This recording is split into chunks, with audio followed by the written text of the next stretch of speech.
Si vous avez l'intention d'immigrer au Canada, plus précisément dans la province du Québec, la seule province francophone au pays, ou sinon vous êtes déjà au Canada mais dans une autre province que le Québec et vous aimeriez déménager au Québec, alors cette vidéo est pour vous.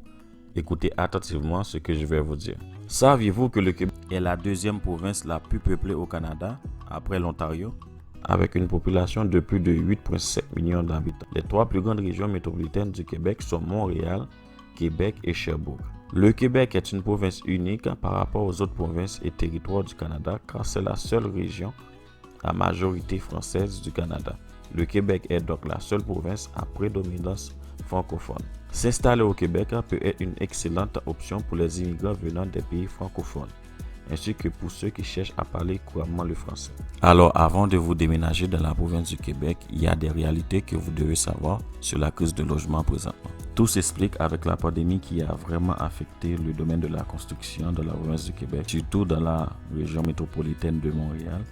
Alors, la pandémie du coronavirus a vraiment affecté tous les domaines du pays. Tout fonctionnait au ralenti. Donc, dans le domaine de la construction, il y avait moins de construction de nouvelles maisons familiales. Il y avait moins de construction de nouveaux appartements.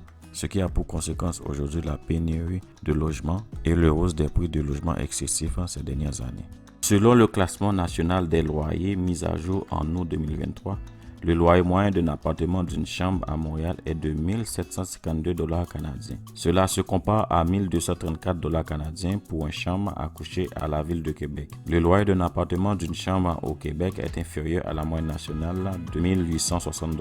Au moins 76% des personnes vivant dans les trois grandes régions métropolitaines de la province du Québec habitent à moins de 500 mètres de moyens de transport en commun. Les transports en commun comprennent le métro et le bus.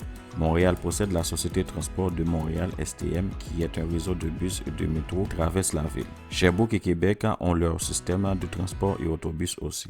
Malgré l'accès au transport en commun, plus de 75% des résidents de Montréal, Québec et Sherbrooke utilisent un véhicule personnel pour se déplacer.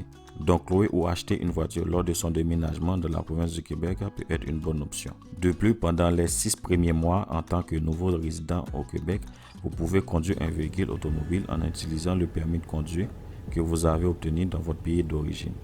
À la fin de la période de 6 mois, les nouveaux arrivants au Québec devront obtenir un permis de conduire provincial du gouvernement du Québec s'ils souhaitent continuer à conduire un véhicule automobile au Canada.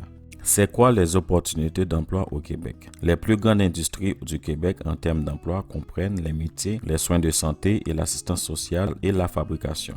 Les employés des métiers du commerce comprennent des commerçants de détail et de groupes provenant d'un grand nombre d'industries, comme l'épicerie et l'électronique. Le secteur des soins de santé et de l'assistance sociale emploie des médecins, des infirmières et d'autres professionnels de la santé. Enfin, l'industrie manufacturière comprend des professions telles que des ingénieurs en mécanique et des techniciens d'appareils électroménagers. Comment fonctionne le système de soins de santé au Canada? Présentement au Canada, le système de soins est très compliqué parce qu'il y a une pénurie de spécialistes, une pénurie de médecins de famille. Le problème, c'est que c'est très compliqué pour un immigrant qui était médecin dans son pays d'origine ou spécialiste dans son pays d'origine à poursuivre sa carrière au Canada. Par conséquent, il y a moins de médecins de famille pour la population québécoise ou canadienne. Les soins de santé publics sont financés par un modèle de soins de santé universel financé conjointement par les impôts des résidents. Au Québec, la plupart des nouveaux arrivants de plus de 18 ans doivent attendre jusqu'à 3 mois avant d'être admissibles à la couverture santé publique de la province. À la fin du délai de carence, tout nouveau arrivant résident au Québec est admissible à des soins de santé gratuits avec une carte de santé valide. Vous pouvez demander une carte santé sur le site du gouvernement du Québec. Il existe un ensemble différent de règles et d'orientations pour les personnes qui s'établissent de façon permanente dans la province. Celles qui viennent au Québec en tant que travailleurs saisonniers et celles qui accompagnent les immigrants avec un visa d'études ou de travail. L'admissibilité à l'assurance maladie au Québec dépend également de votre statut dans la province. Généralement, une carte santé provinciale donne accès gratuitement aux services de santé publique. Cependant, certains traitements et médicaments nécessiteront que le bénéficiaire paie de sa poche. Comment fonctionne l'éducation au Québec? Les enfants du Québec entrent dans le système éducatif dès l'âge de 5 ans, lorsque la plupart des enfants commencent la maternelle. Les résidents du Québec peuvent envoyer leurs enfants à l'école publique gratuitement jusqu'à la fin du secondaire grâce au système d'éducation publique de la province. Les parents peuvent également choisir d'envoyer leurs enfants dans des écoles privées. Cependant, les frais de scolarité doivent être payés de leur poche. En ce qui concerne l'éducation postsecondaire, le Québec possède le deuxième plus grand nombre d'établissements d'enseignement désignés au pays. Bon nombre de ces établissements offrent aux nouveaux arrivants canadiens l'accès à des programmes qui les rendaient admissibles à un permis de travail post-diplôme après l'obtention de leur diplôme. Le permis de travail post-diplôme est très précieux pour les diplômés qui cherchent à devenir résidents permanents. Le permis permet à son titulaire d'acquérir une expérience de travail au Canada, ce qui est précieux pour les parcours d'immigration de résidents permanents. L'impôt au Québec.